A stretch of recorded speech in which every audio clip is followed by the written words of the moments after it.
when I was a kid, I noticed a lot of cameras at home because my dad like bought them when he was younger, and he loved to take photographs and develop the pictures and all of that.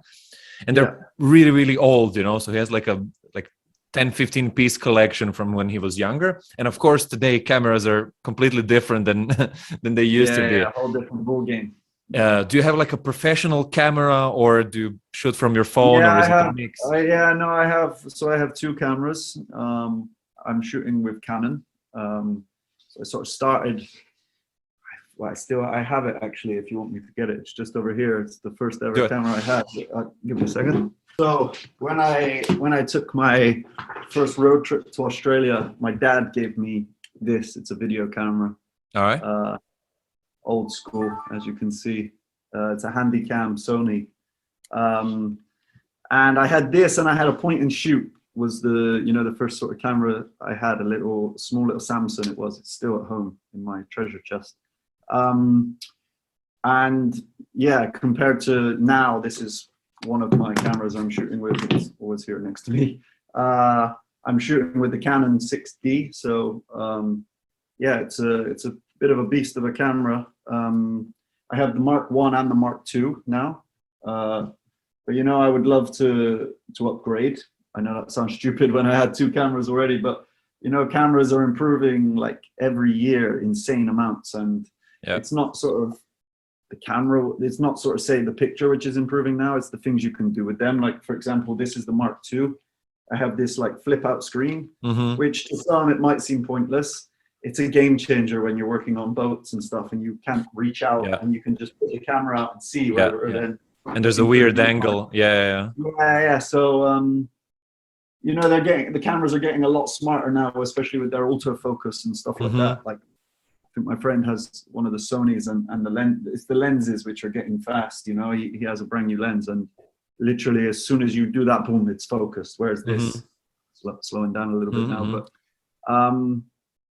yeah, that's my cameras. I shoot with sort of like I carry 4 lenses, different lenses with me. I shoot on this 24 to 105. I'm also shooting on a 35mm prime, and a 70 to 200 is that's like the big sort of lens. So yeah, no, 3 lenses. Sorry, I have 3, not 4. And yeah, going back to this little sort of camera. Like when I was a kid, my dad always had like a camera like this, but a bigger one. The old sort of film ones. I was always playing with that all the time as a kid, wanting to do the film and hold it, and then playing on his camera all the time. And then that's sort of I would say how, just going back to how I fell in love with photography. My granddad also, he always had good cameras. He always had like film cameras.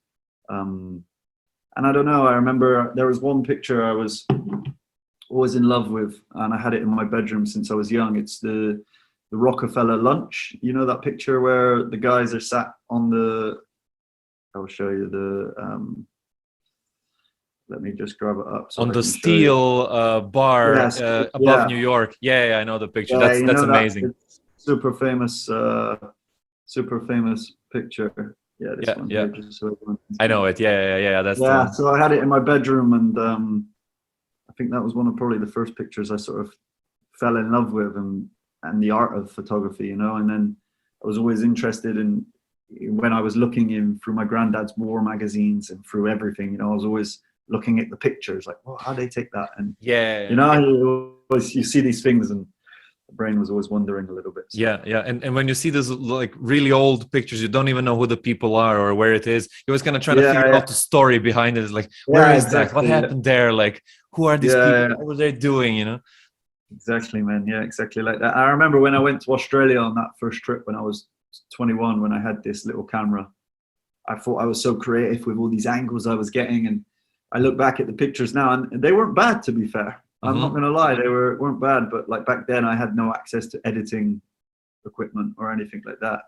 But I always think, like, if I started back then posting on Instagram all of these pictures and knew how to do it, and technology was, who knows where I could have been now, like how much further advanced. But everything happens for a reason, of course. So it wasn't my time back then.